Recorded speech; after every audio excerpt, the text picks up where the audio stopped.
कल भी हमने ये कहा कि इस देश के अंदर आपका धर्म कुछ हो सकता है, हमारा धर्म कुछ हो सकता है, लेकिन रोड पे जाकर के अगर हम किसी का पॉकेट मारी कर रहे हैं तो वो चोरी का अपराध आपके ऊपर भी बराबर है और हमारे ऊपर भी बराबर है। ऐसा तो नहीं होगा कि नहीं प्रधानमंत्री जी हिंदू हृदय सम्राट है इसलिए उनका चोरी चोरी नहीं है, इसलिए प्रधानमंत्री को यदि आप कुछ कह रहे हैं तो आप हिंदू धर्म को गाली दे रहे हैं, यदि आप प्रधानमंत्री की आलोचना कर रहे हैं तो आप देश की आलोचना कर रहे हैं, अगर आप प्रधानमंत्री जी के खिलाफ कुछ बोल रहे हैं तो आप इस देश की आर्मी के खिलाफ कुछ बोल रहे हैं। ऐसा तो नहीं है ना।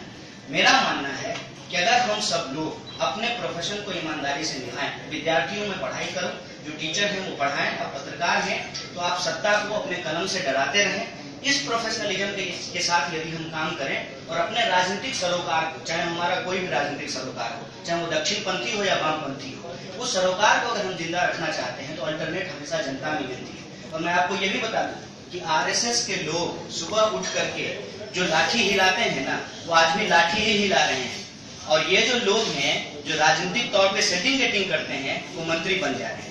अब आप बताइए कि कोई आरएसएस का आदमी अपनी पूरी जिंदगी जो है हाफ पैंट पहन करके प्रतिज्ञा लेने में खत्म कर दिया और मंत्री जो है रीता बहुगुणा जोशी बन गई, उसके दिल पे क्या बीत रहा होगा, जरा पूछिएगा उसको। और जीएसटी, उस दोनों पॉलिसी में जो अभी रिजल्ट आए हैं उससे साफ साफ दिखता है कि बाजार का एक नियम है कि बड़ी मछली छोटी मछली को निगल जाती है। सरकार ये कर रही है कि बंसी से छोटी मछली को फंसा करके और बड़ी मछली के मुंह में डाल रही है। जीएसटी वो बंसी है और किनारे बैठे हुए वो सरकार है। इसीलिए मुझे लगता है, ठीक है, कि ये जो पॉलिसी आई है इस देश के जो बिग कॉर्पोरेट हैं उनके इंटरेस्ट में है। जो छोटे और मंझोले व्यापारी हैं वो पूरी तरीके से बर्बाद हो जाएंगे जीएसटी के इस खेल में। और ये बात मैं कह रहा हूं कि किसी पे भी कोई बेबुनियाद आरोप नहीं लगाना चाहिए। हमारे सामने कुछ कॉन्क्रीट सवाल हैं और उस कॉन्क्रीट सवाल पे हम सरकार से सवाल पूछते हैं। पहला, भ्रष्टाचार कम हुआ, महंगाई कम हुई, किसी के भी खाते में 15 लाख रुपया पहुंचा, ये जो जय साहब हैं उनको छोड़ करके, और इस देश के अंदर जो है क्या जो है महिलाओं पे अत्याचार रुका। ये यूनियन टेरिटरी है ना, इतना खूबसूरत शहर है। दिल्ली से हमारे दो दोस्त आए, बोले कि किराए का मकान मिल जाता तो यहीं रह जाते। वहाँ पे जो है दिन जो है रात को किसी लड़की के साथ छेड़खानी किया जाता है, और ये सब वो लोग कर रहे हैं जो नैतिकता का ठेकेदार बनकर के घूम रहे हैं। मेरा ये कहना है कि आप जनता से जिन वादों को करते हैं उन वादों को आप पूरा कीजिए, लेकिन आप आकर के डिमोनेटाइजेशन करते हैं। जनता को कहते हैं हमको 50 दिन दे दीजिए, हो गया 50 दिन, 8 नवंबर को 1 साल पूरा हो जाएगा। 100 से ज्यादा लोग जो लाइन में मर गए उनकी अकाउंटेबिलिटी किसके पास है? कौन अकाउंटेबल है उसके लिए? बार बार आप गला फाड़ फाड़ करके कह रहे थे कि सारा पैसा स्विस बैंक में जमा है और सारा लाइन जो है वो एसबीआई के सामने लग गया। स्विस बैंक के सामने लाइन लगना चाहिए था ना, सारा भ्रष्टाचारी वहां जाता और अपना पैसा निकालता।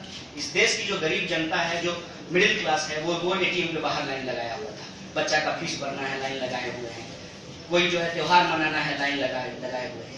ये साफ साफ दिखता है कि कुछ मुट्ठी भर जो कॉर्पोरेट हैं, बिग जायंट जो है, उसके इंटरेस्ट में जो है ये पॉलिसी बनाई गई है। अब सवाल ये है कि मोदी जी भी तो जो है ऐसा तो नहीं है कि उससे डर गए होंगे या उससे घबरा गए होंगे। हमारे यहाँ बात कही जाती है चोर चोर मौसेरा भाई, तो कुछ इंटरेस्ट उसमें इनका भी रहा होगा, और वो इंटरेस्ट ये दिखता है। ये भी मैं कॉन्क्रीट बात कर रहा हूँ। एडीआर की रिपोर्ट आई है कि कांग्रेस का चंदा 750 करोड़ और बीजेपी का चंदा 850 करोड़।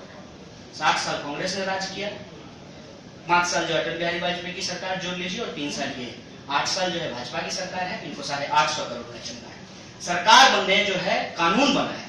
सिर्फ राजस्थान सरकार ने ये कानून नहीं बनाया कि आप किसी ब्यूरोक्रेट और किसी जो है सरकारी आदमी के खिलाफ जो है कुछ लिख नहीं सकते हैं।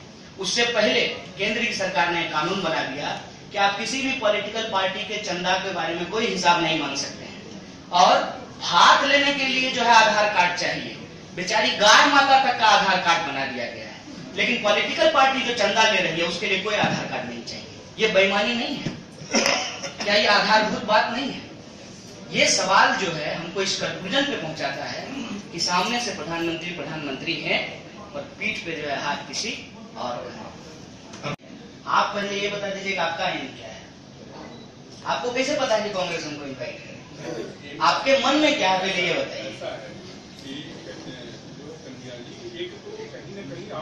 ज्वाइन करना पड़ेगा। क्यों ज्वाइन करना? आप कहीं ज्वाइन किए हैं?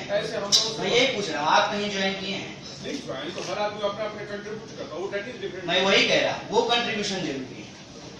नहीं, आपका क्यों हम इस चश्मे से समाज को देखते हैं, यही दिक्कत है हमारी। पॉलिटिकल मोटिव नहीं है इसका मैं कह रहा हूँ, मैं एक राजनीतिक आदमी हूँ, मेरा पॉलिटिकल मोटिव ये है कि यह देश इस देश के संविधान के अनुसार चलना तो चाहिए। वही तो राजनीतिक बताइए क्या करेंगे। यही तो मैं कह रहा हूँ। पुलिस में आएंगे, अब आएंगे, कुछ तो बताइए, कुछ तो। देखिए राजनीति कोई शादी ब्याह थोड़ी है सर। जो शादी कर लिए हैं, जो तब 2 साल में जो है बाप बन जाए। मैं सोशल ट्रांसफॉर्मेशन की बात कर रहा हूँ। आप उस पूरे डिस्कोर्स को जो है उस जगह पे जो जाकर के डिमिंग कर देना चाहते हैं।